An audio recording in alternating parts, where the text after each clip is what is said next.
This is a much longer story, but I'm going to keep it very brief. I made this presentation to help demonstrate how AI can empower any of us to achieve extraordinary results.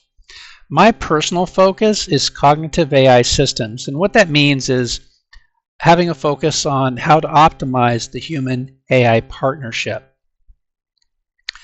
There are specific patterns that occur when I'm working with AI, but a simple way to understand it is like this.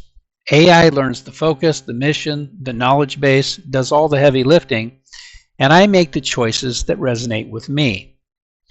When we first considered the Nextplore mission, we created a simple digital prototype for space agriculture because I was interested in that.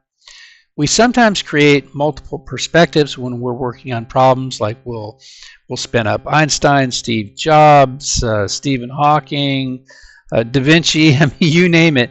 Maybe like 15. We'll have them all work on the same problem fully, and then we'll I'll have AI synthesize their outputs. You get very valuable input that way.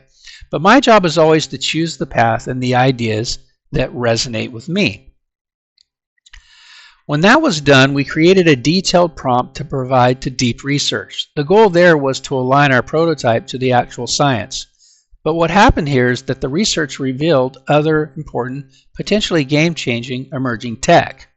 And what caught my attention was called narrowband lighting. AI pointed out that narrowband lighting could cut our energy cost by about 50%. But it did much more than that. For example, these narrowband lights produce much less heat, which is important in a habitat. They provide more targeted spectrums and can be autonomously regulated in real time by AI.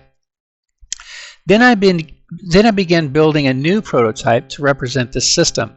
I focused initially on the lunar habitat because this is more of a priority. And shortly after, I got curious and investigated patents. And I was able to file and receive 2 patent pendings for humans and plants on Earth and for space.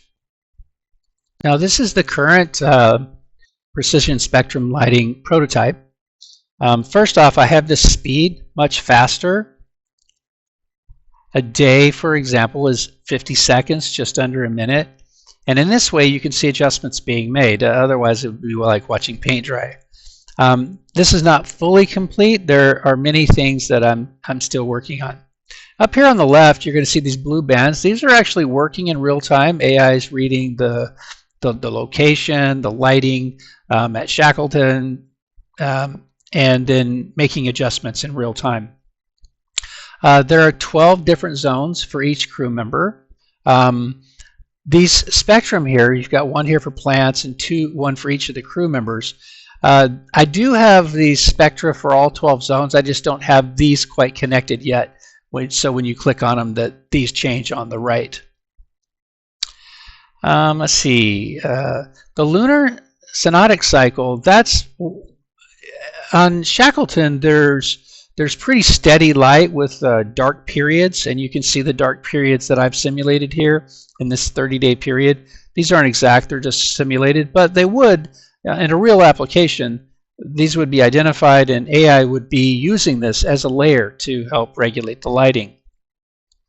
The power up here being used is monitored and adjusted at all times by AI, and it tells you, which zone is using the power, right?